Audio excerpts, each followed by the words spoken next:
नमस्कार विद्यार्थी मित्रों, 12th science physics chapter 13 nucleus एमां छेल्ले आपणे आल्फा बीटा अने गेमा क्षय विषे चर्चा करी गया। हवे क्षय साथे जोड़ायेली एक प्रक्रिया कही शकाय कृत्रिम न्यूक्लियर रूपांतरण प्रक्रिया। हवे कृत्रिम न्यूक्लियर रूपांतरण करता आपणा माटे शब्द नवो छे न्यूक्लियर रूपांतरण। न्यूक्लियर रूपांतरण एटले शुं तो के एक न्यूक्लियसनुं बीजा न्यूक्लियसमां रूपांतर करवुं। एक न्यूक्लियसनुं बीजा न्यूक्लियसमां रूपांतर करवुं। हवे आनी पहेला तो जरूरियात शा माटे ऊभी थई तो कि ज्यारे तमारी पासे कोई वस्तु छे ए खूटी जाय छे। उदाहरण माटे आपणे ऑक्सिजननुं तमने उदाहरण आपूं। मानी लो के 8 ऑक्सिजन सोड वातावरणमांथी पूरो थई गयो, वातावरणमां नथी, तो ऑक्सिजन वगर तो चालतुं नथी। तो मारे ऑक्सिजननुं निर्माण करवुं पड़शे। अने कई रीते करवुं पड़शे? कुदरती रीते पूरो थई गयो तो कृत्रिम रीते मारे ऑक्सिजन छे बनाववो पड़शे। तो कृत्रिम रीते कोईपण वस्तु छे एनी बनावट ज्यारे थती होय त्यारे तमारी पासे ए वस्तु बनाववा माटेना स्त्रोत होवा जोईए। तो ए स्त्रोत जे छे ए नक्की करवा माटे आपणे कृत्रिम न्यूक्लियर प्रक्रिया छे एनुं जे समीकरण छे ए पूरेपूरुं मददरूप थवानुं छे। एनुं समीकरण जोशुं तो आ रीतना छे।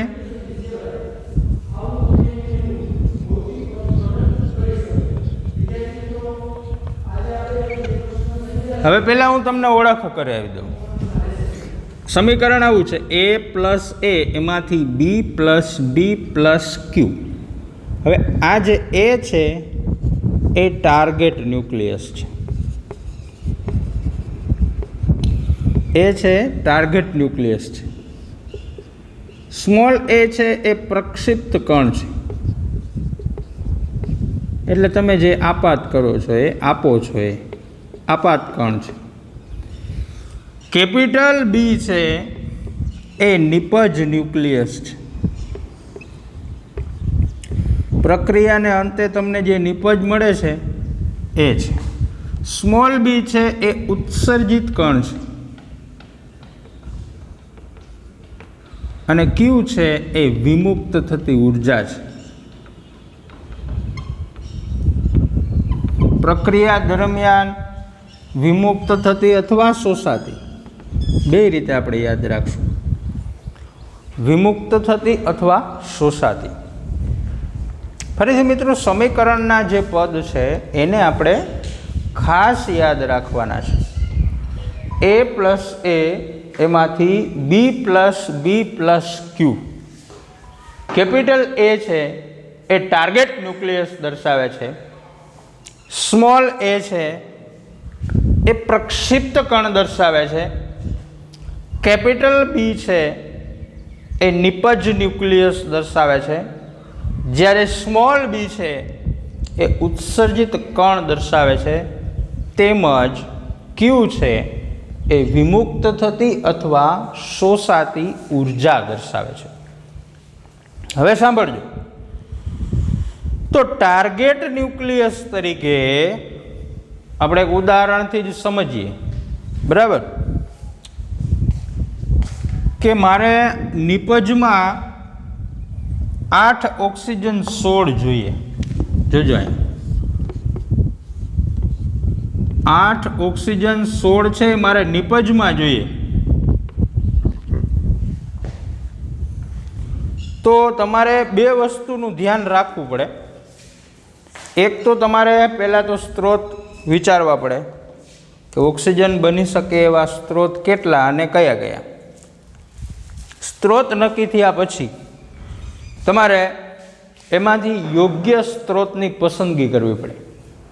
આપણે આની પહેલાં વાત કરેલી કે સોના કરતાં ઘડામણ મૂંઘી થાય તો એ અઘરો પ્રશ્ન બને.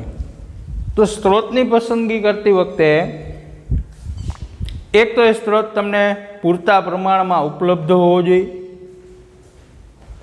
જે નિપજ બનાવવા જઈ રહ્યા છો, એટલે કે જેનું તમે ઉત્પાદન કરવા જઈ રહ્યા છો, એના કરતાં રો મટીરિયલ છે એ સસ્તું હોવું જોઈએ અને એનું નિર્માણની રીત છે એ સરળ હોવી જોઈએ. તો આટલી બાબતો મગજમાં રાખી અને સ્ત્રોત છે નક્કી થાય. હવે માત્ર પ્રક્રિયા લખવા માટે હું આ એક ઉદાહરણ વિચારું તો ઓક્સિજન ઘણા બધામાંથી બની શકે છે, પણ આપણે માની લો કે જાણીતું કોઈ એક તત્વ છે એનું ન્યુક્લિયસ પસંદ કરીએ, દાખલા તરીકે નાઇટ્રોજન. નાઇટ્રોજનની પસંદગી હું એટલા માટે કરું છું કે નાઇટ્રોજન વાતાવરણમાં 78% છે. આપને ખ્યાલ છે વિવરણ એનું, 78% નાઇટ્રોજન, 21% ઓક્સિજન, બાકીનો જે ભાગ વધે છે 1% જેટલો, એમાં કાર્બન ડાયોક્સાઇડ અને અન્ય વાયુઓ છે. આ બાબતથી આપણે પરિચિત છીએ. હવે નાઇટ્રોજનની હું પસંદગી કરું તો નાઇટ્રોજન મારા માટે ટાર્ગેટ ન્યુક્લિયસ બન્યું. 7 નાઇટ્રોજન 14 એ ટાર્ગેટ ન્યુક્લિયસ બન્યું.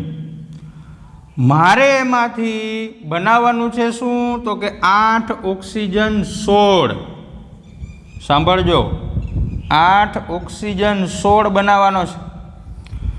તો મારી પાસે એવો કયો કણ છે કે જે હું 7 નાઇટ્રોજન 14 ને આપી દઉં તો એ મને 8 ઓક્સિજન 16 છે આપે. એટલે મારે અહીં જોવાનું, પરમાણુ ક્રમાંકમાં 1 જેટલો ફેરફાર કરવો છે, એટલે 1 અહીં પહેલાં લખી લેવાનું. હવે 1 જેનો પરમાણુ ક્રમાંક હોય એવું તત્વ છે હાઇડ્રોજન.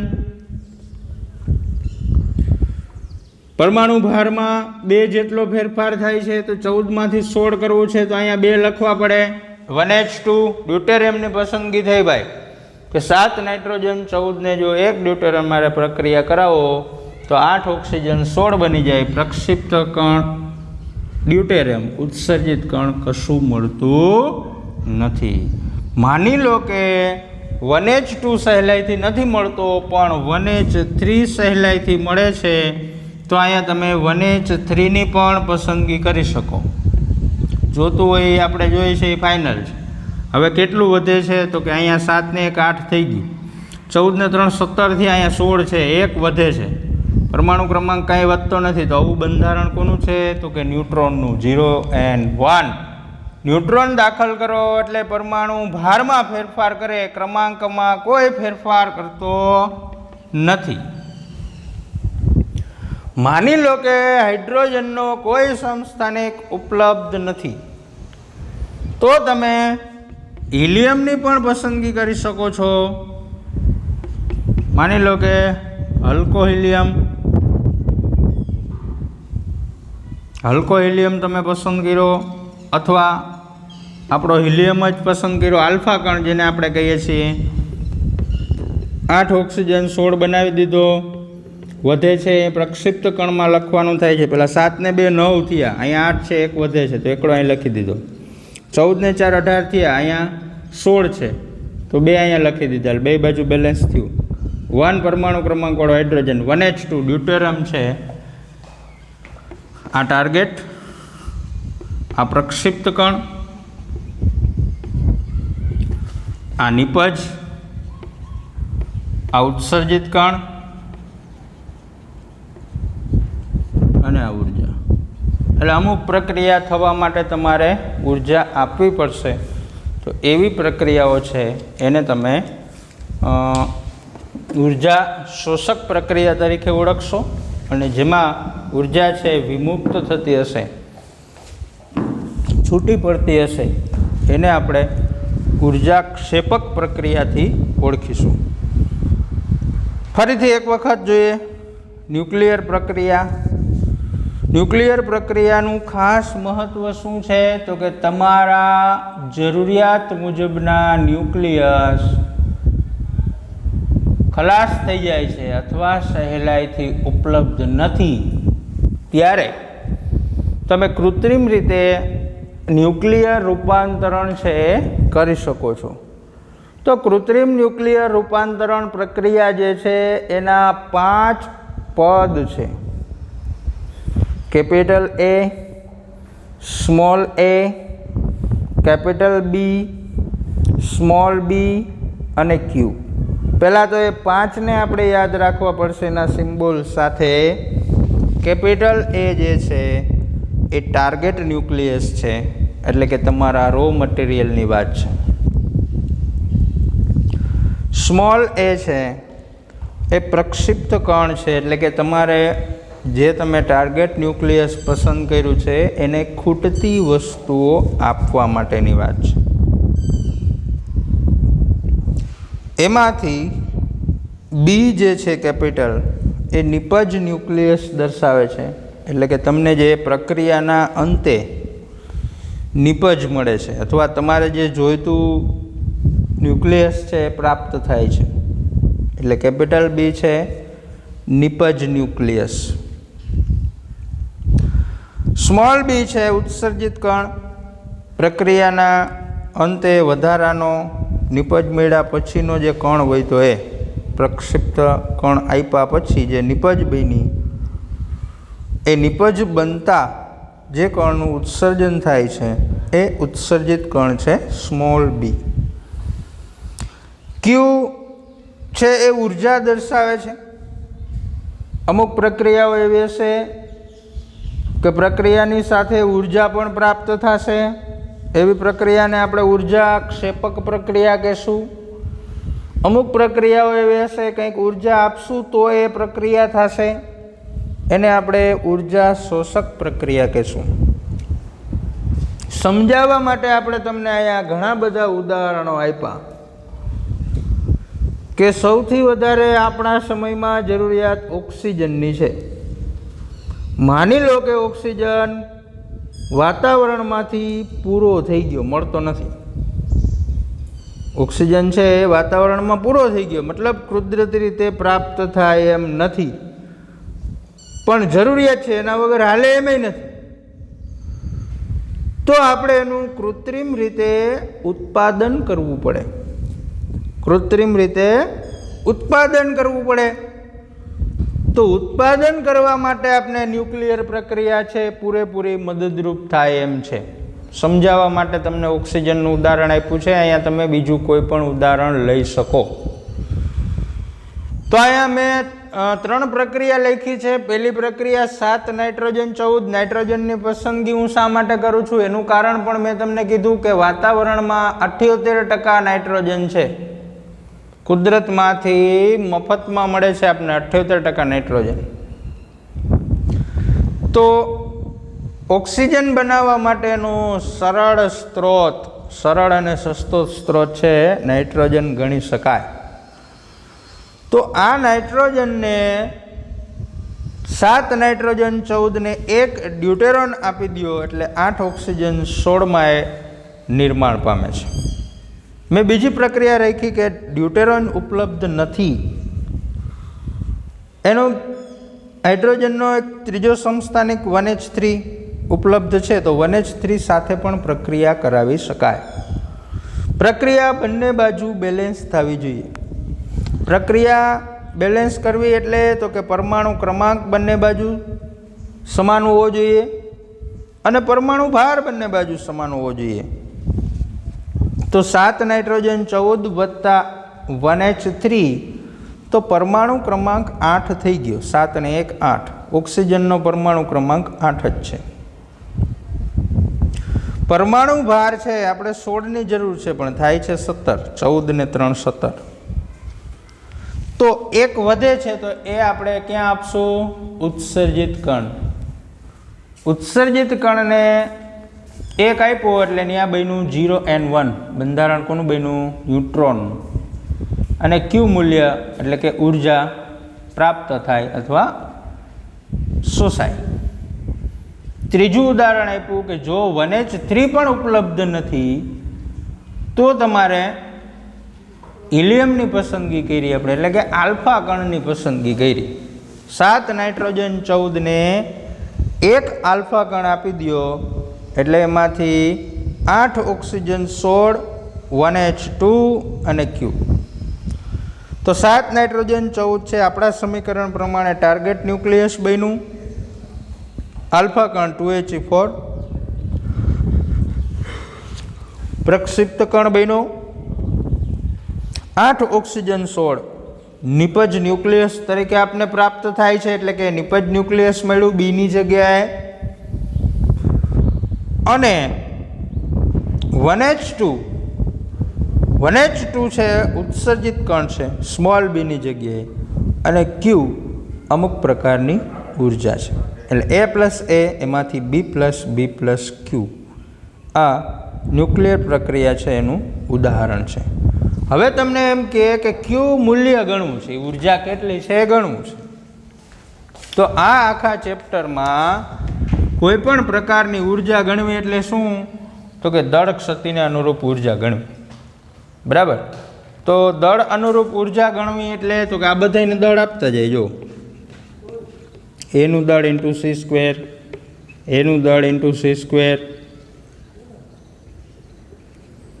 પ્લસ હવે અહીંયા મૂકીએ છીએ ઇક્વલ ટુ બીનું દળ ઇન્ટુ C², સ્મોલ બીનું દળ ઇન્ટુ C² પ્લસ ક્યુને સૂત્રનું કરતા બનાવીએ તો Q બરાબર C² એ કોમન લઈ લો એટલે MA પ્લસ MA, આ પ્લસ હતું એ માઇનસ થશે, MB minus MB into C².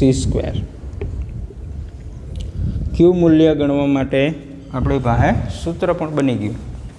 તમને એમ કહે કે આનું Q મૂલ્ય ગણો અથવા પ્રક્રિયાના અંતે વિમુક્ત થતી ઉર્જા ગણો, તો આ રીતના આપણે ઉર્જા પણ ગણી શકીએ.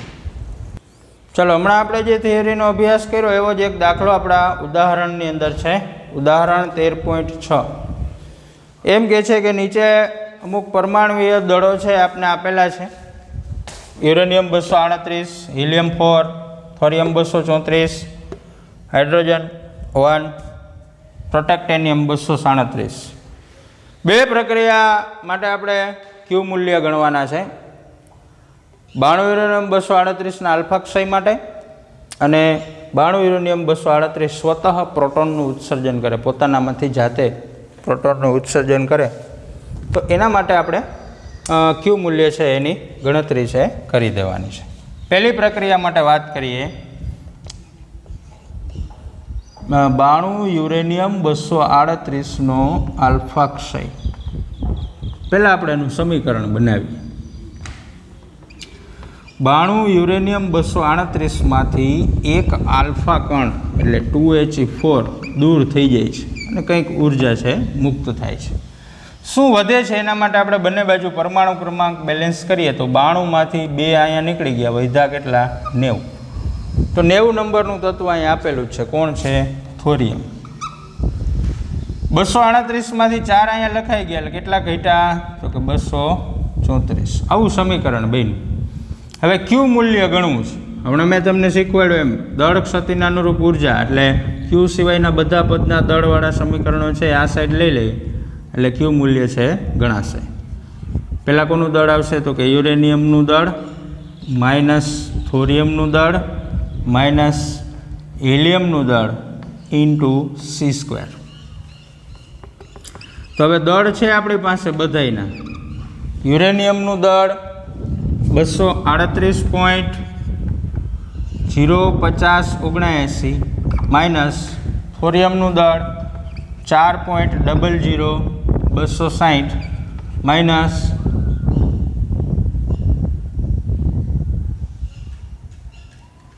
થોરિયમનું દળ છે આપણી પાસે 234.04363 માઇનસ આલ્ફા કણનું દળ છે 4.00260 ઇન્ટુ C². હવે આ બાદબાકી છે કેલ્ક્યુલેટરની મદદથી આપણે કરવા જઈશું એટલે મળશે 0.00456.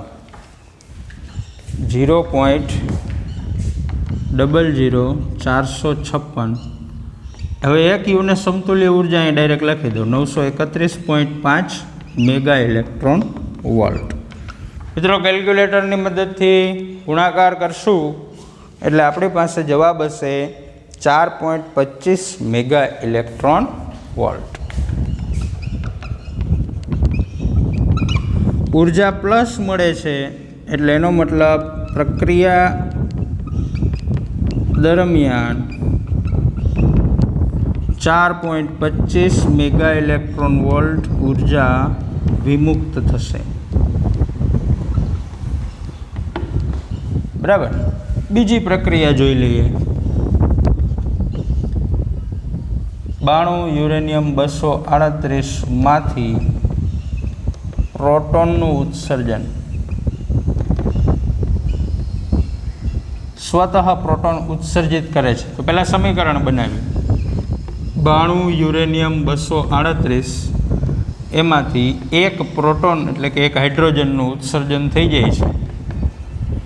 તો અહીંયા શું વધે છે આપણે ગોઠવવાનું છે. તો 92માંથી એક બાદ કરશું એટલે કેટલું વધશે? 91. તો 91 નંબર પ્રોટેક્ટેનિયમ છે એ આપણે આપેલું છે. 238માંથી એક બાદ થયું એટલે અહીંયા હોય તો 237. તો 237 પ્રોટેક્ટેનિયમનું દળ આપણે આપેલું છે. ક્યુ મૂલ્ય, તો ક્યુ બાજુના જે પદ છે આ બાજુ માઇનસ કરીને લખતા જઈશું. MU minus MPa minus MH into C². ક્યુ બરાબર MU 238.05079 માઇનસ PA 237.05121 માઇનસ હાઇડ્રોજનનું દળ 1.07833 ઇન્ટુ C².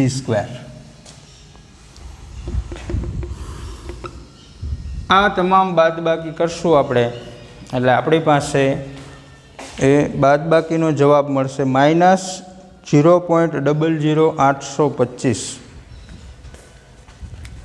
માઇનસ 0.00825 અને એક યુને સમતુલ્ય ઉર્જા 931.5 મેગા ઇલેક્ટ્રોન વોલ્ટ. હવે કેલ્ક્યુલેટરમાં ગુણાકાર કરશું એટલે માઇનસ 7.68 મેગા ઇલેક્ટ્રોન વોલ્ટ ઉર્જા છે આપને જવાબમાં મળશે. માઇનસ જોજો પહેલાં તમારે પ્લસ અને માઇનસ ઉપરથી જ ખ્યાલ આવી જશે કે ઉર્જા છે વિમુક્ત થાય છે કે શોષણ થાય છે. અહીંયા ક્યુ મૂલ્ય છે એ ઋણ મળ્યું, ક્યુ લેસ દેન 0. તેથી પ્રક્રિયા દરમિયાન 7.68 મેગા ઇલેક્ટ્રોન વોલ્ટ ઉર્જાનું શોષણ થશે. એટલે કે 92 યુરેનિયમ 238 સ્વતઃ પ્રોટોનનું ઉત્સર્જન કરી શકશે નહીં. તમારે ને 7.68 મેગા ઇલેક્ટ્રોન વોલ્ટ જેટલી ઉર્જા આપવી પડે તો એવું ઉત્સર્જન છે શક્ય બનશે. હવે ફરીથી આપણે જોઈ લઈએ આ દાખલાને.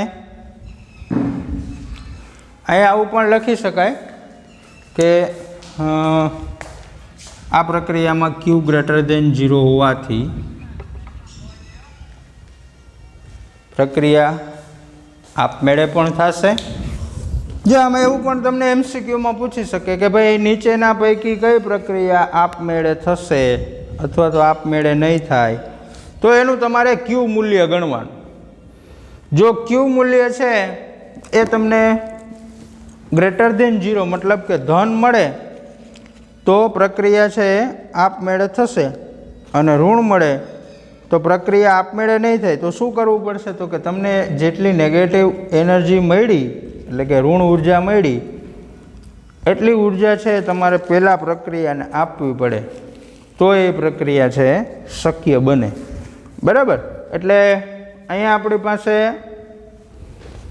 રકમમાં બે પ્રક્રિયાઓ છે એની વાત હતી. યુરેનિયમ 238નો આલ્ફા ક્ષય અને યુરેનિયમ 238માંથી સ્વતઃ પ્રોટોનનું ઉત્સર્જન. એટલે કે યુરેનિયમ 238 પોતે પ્રોટોનનું ઉત્સર્જન કરે છે, શક્ય છે કે નહીં, ક્યુ મૂલ્યના આધારે આપણે એનો જવાબ આપી શકીએ. તો યુરેનિયમ 238ના આલ્ફા ક્ષયનું આપણે સમીકરણ તૈયાર કર્યું કે ભાઈ યુરેનિયમ 238માંથી એક આલ્ફા કણનું ઉત્સર્જન થઈ જાય તો ન્યુક્લિયસ યુરેનિયમની જગ્યાએ બની જાય 90 થોરિયમ 234 અને ક્યુ જેટલી ઉર્જા.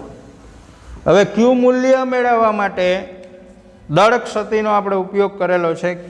ક્યુ બાજુનું છે બધું ડાબી બાજુ લઈ જઈએ એટલે માઇનસ થશે. તો યુરેનિયમનું દળ માઇનસ થોરિયમનું દળ માઇનસ આલ્ફા કણનું દળ ઇન્ટુ c², એટલે દળ ક્ષતિને અનુરૂપ ઉર્જા છે બની ગઈ. એમાં કિંમતો મૂકીને આપણે ઉર્જા મળી 4.25 મેગા ઇલેક્ટ્રોન વોલ્ટ. હવે પ્લસ મળી એનો મતલબ આ પ્રક્રિયા છે એ આપમેળે થશે અને પ્રક્રિયા દરમિયાન ક્યુ ગ્રેટર દેન 0 હોવાથી પ્રક્રિયાના અંતે તમને 4.25 મેગા ઇલેક્ટ્રોન વોલ્ટ જેટલી ઉર્જા પ્રાપ્ત થશે. બીજી પ્રક્રિયા હતી યુરેનિયમ 238માંથી સ્વતઃ પ્રોટોનનું ઉત્સર્જન, એટલે આપમેળે પ્રોટોનનું ઉત્સર્જન. તો પ્રક્રિયા લખીએ આપણે કે યુરેનિયમમાંથી એક પ્રોટોનનું ઉત્સર્જન થઈ જાય એટલે ન્યુક્લિયસ પ્રોટેક્ટેનિયમ 237નું બની જાય અને ક્યુ જેટલી ઉર્જા. એમાં આપણે ક્યુ મૂલ્ય ગણવા માટે ક્યુ બાજુનું બધું છે એ માઇનસ કર્યું. યુરેનિયમનું દળ માઇનસ પ્રોટેક્ટેનિયમનું દળ માઇનસ હાઇડ્રોજનનું દળ ઇન્ટુ c². કિંમતો મૂકી અને ઉર્જાની ગણતરી કરી તો ઉર્જા આપને મળી -7.68 મેગા ઇલેક્ટ્રોન વોલ્ટ. ક્યુ લેસ દેન 0 મળ્યું, મતલબ નેગેટિવ એનર્જી મળી. એટલે અહીંથી જ ખબર પડી કે આવી પ્રક્રિયા આપમેળે શક્ય બનતી નથી. શું કરવું પડે તો કે એમાં તમારે જે નેગેટિવ એનર્જી મળી એટલી એનર્જી પહેલાં તમારે આપવી પડે. કેમ તો કે ક્યુ લેસ દેન 0 એટલે પ્રક્રિયા દરમિયાન 7.68 મેગા ઇલેક્ટ્રોન વોલ્ટ જેટલી ઉર્જાનું શોષણ થશે એમ બતાવે છે. એટલે કે યુરેનિયમ 238 સ્વતઃ પ્રોટોનનું ઉત્સર્જન ન કરી શકે.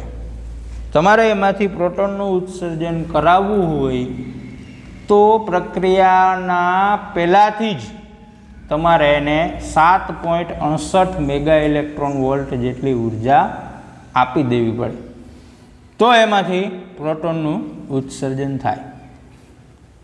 તો વિદ્યાર્થી મિત્રો, આવા દાખલાઓ છે એનો હજી જે JEE NEET GUJCET competitive exams માટે આપણે મહાવરો છે એનો કરવાના છીએ.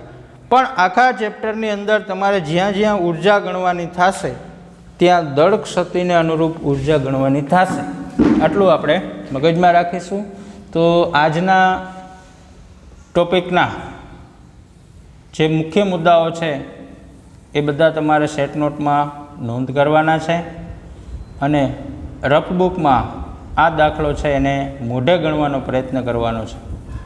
બરાબર, કેલ્ક્યુલેટરની મદદથી તમારે ગણતરીઓ કરવાની છે એટલે એમાં કોઈ પ્રશ્ન નથી, પણ એક વખત આ દાખલો છે એને મોઢે ગણવાનો પ્રયત્ન કરવાનો છે. એટલે અહીંયા સુધી રાખીએ આ લેક્ચરમાં. Thank you.